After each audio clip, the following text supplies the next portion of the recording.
Hi church, happy Friday and welcome to today's digital devotion. We are coming to you from our car where Clementine is taking a nap in her car seat, but we wanted to jump on here and talk a little bit about today's devotion, which is going to be on the theme of what it means when we call Jesus mighty.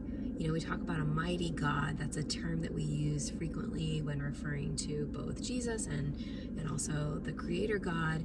And when we think of mighty things, we think of things that are full of strength, things that are, moving mountains and entities that have total control and total power over everything. That's something that's really mighty.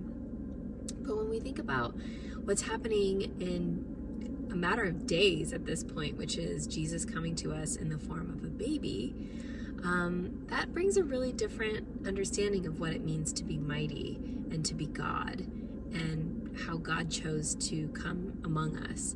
And so we wanted to just meditate on that for a moment today and think about how mightiness could actually come in the form of vulnerability, and how something can be mighty but also really tender, and something can be mighty and also really small. That's beautiful, because you think of a baby, and a baby needs help to do anything, to eat, to change its diapers, to be put to sleep. It is so vulnerable and innocent, and to think of God taking on that vulnerability.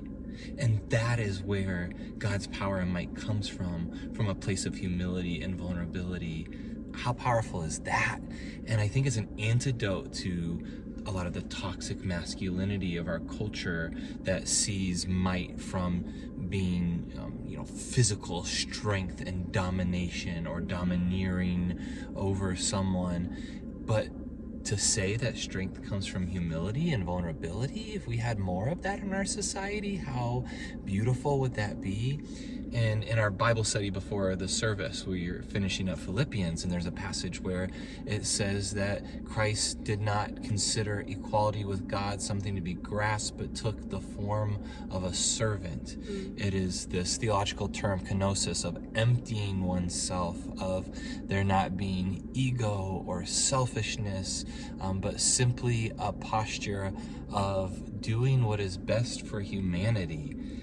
And I think that that humility, that vulnerability can be just as beautiful. So I hope that we can be pondering and thinking about ways in which we can find our own power and strength through being vulnerable and honest with each other.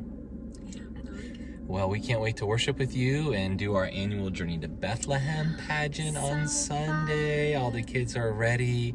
It's going to be a great Sunday, so we'll see you then.